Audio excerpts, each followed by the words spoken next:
welcome back this week to our amazing YouTube audience. You guys have been absolutely fantastic in bringing us questions, in offering topics. We are really excited for this week's topic. I want to add a couple of things to the introduction this week. The audio content of our weekly telecasts now available as podcasts. So those podcasts are available on iTunes, they're available on Spotify, they're available on Anchor, and about 7 or 8 other platforms. So we're really excited to be able to offer that content and make it easy for people to listen on the train or wherever else they might happen to be. I don't think there are that many people taking the train these days. No. So I want to introduce our two awesome guests today. I want to introduce Dr. Terri-Ann Bennett, who is a specialist in maternal-fetal medicine. That's perinatology for those of you who want to get technical.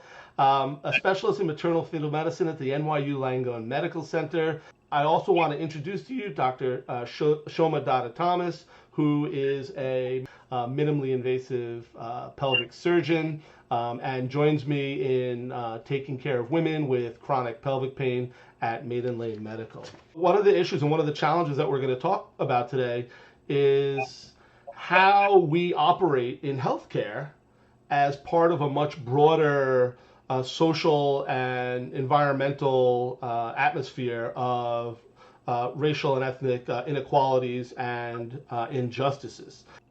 So does this affect women? Because this is a Women's Health Weekly program, does this affect women as much as it affects men, or is there a greater or lesser effect on either side of the gender divide? Well, I'm a women's health doctor, so I can really only speak expertly to how it affects women's health. But also being a Black woman and coming from a Black family, I know for certain that this spans not only to affect women of color, but also men of color as well. Because the bigger issue is that there's a systematic and a systemic plague within our healthcare system that's affecting Black and brown bodies regardless of gender. There's a baseline inequity for everybody. And that baseline inequity is that doctors know more than patients, right? There's a knowledge gap. So let's say we eliminated the knowledge gap. Do patients have any control over that particular situation? I think fortunately right now, one thing we can say is that patients have a lot more access to information. And I'm very impressed with a good deal of my patients across all ages and demographics who come to me having already done a lot of research. And I think there is, whether unfortunately or not, there is a lot of responsibilities for patients, especially what we're seeing is perhaps also, especially on women of color, to really gain an education on their own before speaking with a provider and maybe speaking to multiple doctors to find where they're having the appropriate conversation and one that really fits for them. So in a very roundabout way, I'm seeing, what I'm saying is that the patient education right now is more important than ever, even before approaching a doctor, and hopefully access for information is helpful in that way. And a good point for doctors as well to think about their conversations with their patients and how they're counseling people. And if that's always an equal discussion, if they're always presenting all the options available. We all know as physicians, especially if patients do their own research before they come in and they have some understanding of their medical condition, it definitely goes a long way.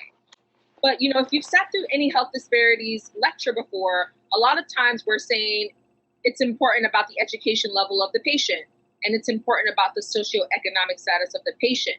We put the onus back on the patient, but we're forgetting that as doctors, first of all, doctor means teacher. So a big part of our role is to teach our patients about their medical condition, to help them to come to an understanding of what needs to be done for their improvement. But most importantly, just like you mentioned, we know that when we control for those confounding variables, education and finances being paramount, that we still see poor health outcomes, especially for Black persons. And that's just to prove that it's not race that's the risk factor, it's racism in many regards. What can someone do? What can a patient do practically if either in the moment or in an episode of care they feel they are being treated inequitably, and that inequitable treatment, forget about their race. That inequitable treatment that treatment is different than the treatment that somebody else is getting.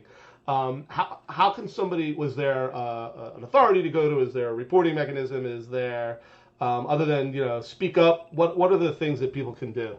Patients don't realize how much power they have, and that there is a reporting system to report physicians that they don't feel are giving them the best care or has discriminated against or showed bias to them explicitly during their process of trying to get health care.